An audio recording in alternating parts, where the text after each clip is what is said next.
Est-ce que des discussions peuvent reprendre ou non, indépendamment de tous les jugements moraux qu'on peut porter? Et on va parler de cet aspect-là. Un des développements importants des dernières heures, ce sont des déclarations du Kremlin concernant ces soldats russes de la Première Guerre mondiale qui avaient combattu aux côtés des Français. À l'époque, c'était la grande union franco-russe de la Première Guerre mondiale, compagnonnage d'armes. C'est l'alliance franco-russe. L'alliance, pas l'union, l'alliance franco-russe. Écoutez de quelle façon le Kremlin, en l'occurrence c'est M. Peskov, le porte-parole de Vladimir Poutine, qui est en train d'entrouvrir une porte à l'égard des Français. Il faut reconnaître qu'il y a du mérite du côté français.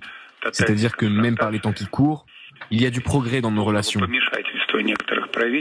Il faut admettre qu'il y a une histoire ici, et le gouvernement français a d'ailleurs rendu hommage à la mémoire des soldats russes, là où se trouvaient leurs restes. Et en effet, le gouvernement français a rendu hommage à la mémoire russe et à la mémoire des soldats russes tombés au combat. Les restes de certains d'entre eux doivent encore être préservés. Alors oui, parfois, malgré toutes les difficultés, cela peut nous aider à honorer la mémoire. Et je pense que cela nous aidera à faire une percée dans le domaine de l'histoire. Voilà, c'est la première fois, alors relatif, puisque M. Peskov dit bien pour l'instant il n'y a pas d'effet politique, mais pour la première fois peut-être il y a une porte entrouverte. Écoutez, moi je connais très très bien ce sujet, puisque quand j'étais ambassadeur, je me suis occupé beaucoup de ces soldats russes qui sont morts en France pendant la Première Guerre mondiale. C'était près du village de Courcy que le corps expéditionnaire russe a libéré le 16 avril 1917 dans les combats acharnés. Il y a eu quand même 900 000 Russes qui sont morts pendant ces combats et qui sont... Une partie est enterrée sur le cimetière russe militaire à Saint-Hilaire-le-Grand, mais on trouve toujours dans les champs autour de ce village des restes des soldats russes. Grâce à mon ami Pierre Malinowski, qui est un Français, mais qui est un patriote français, mais en même temps grand ami de la Russie, qui fait ses recherches, qui a trouvé récemment les restes de 6 soldats russes.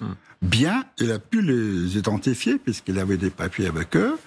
Maintenant, avec l'aide des autorités russes, on est en train de retrouver leurs familles. Il y a des familles encore. Et nous voulons faire repatrier ces restes en Russie. Et là, je crois, c'est vrai, c'est un très bon sujet. C'est un bon terrain d'entente et pour reprendre la langue entre deux capitales sur un sujet sacré, c'est-à-dire l'union ou l'alliance entre la Russie et la France pendant la Première Guerre mondiale. Je peux vous dire encore plus que, si vous vous souvenez bien, au mois d'août 1914, les armées allemandes se rapprochaient de Paris. Et Paris, pour ne pas tomber entre les mains des Allemands, a demandé à la Russie de commencer une offensive à l'Est. Et là, il y a eu une offensive en Prusse orientale qui a fait les Allemands retirer 2 corps d'armée de Paris en Prusse orientale, et le maréchal Foch, que vous connaissez sans doute, j'espère, disait que si la France n'a pas été effacée de la carte du monde, c'est avant tout grâce à la Russie.